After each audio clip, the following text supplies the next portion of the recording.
ಇದನ್ನ ನೀವೆಲ್ಲ ನೋಡಿರ್ತೀರ, ಆದ್ರೆ ಬಹಳಷ್ಟು ಜನಕ್ಕೆ ಇದರ ಹೆಸರು ಗೊತ್ತಿರಲ್ಲ. ಇದರ ಹೆಸರು ಮುದ್ಗಲ್ ಹಾಗೆ ಬಹಳಷ್ಟು ಬೇರೆ ಹೆಸರುಗಳಿಂದನೂ ಕರೀತಾರೆ. ಇದು ನಮ್ಮ ದೇಶದ ಇಕ್ವಿಪ್ಮೆಂಟ್ ಅಂತ ಬಹಳ ಹೆಮ್ಮೆಯಿಂದ ಹೇಳ್ಕೋಬಹುದು.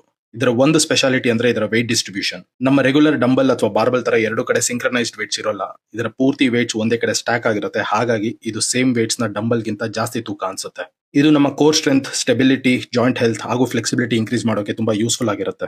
ಇದನ್ನ ಹ್ಯಾಂಡಲ್ ಮಾಡೋದು ನೀವು ಒಂದ್ಸಲ ಕಲ್ತ್ರೆ ಇದರಲ್ಲೇ ನೀವು full body strength training, high intensity training ಸಹ ಮಾಡಬಹುದು. ನನ್ನ ಪ್ರಕಾರ ಪ್ರತಿ ಭಾರತೀಯನು ಸಹ ಇದನ್ನ ಯೂಸ್ ಮಾಡೋಕೆ ಸ್ಟಾರ್ಟ್ ಮಾಡಬೇಕು, ಹಾಗೆ ಸ್ಟ್ರಾಂಗ್ ಆಗಬೇಕು. ಇದರಲ್ಲಿ ಬಿಗಿನರ್ಸ್ಗೆ ಹೇಗೆ ಸ್ಟಾರ್ಟ್ ಮಾಡೋದು ಅನ್ನೋ ವಿಡಿಯೋ ಬೇಕು ಅಂದ್ರೆ ಕಾಮೆಂಟ್ ಮಾಡಿ, ನೆಕ್ಸ್ಟ್ ಆ ವಿಡಿಯೋನ ಮಾಡ್ತೀನಿ. ಆರೋಗ್ಯವಾಗಿರಿ, ಬಲಶಾಲಿಗಳಾಗಿ.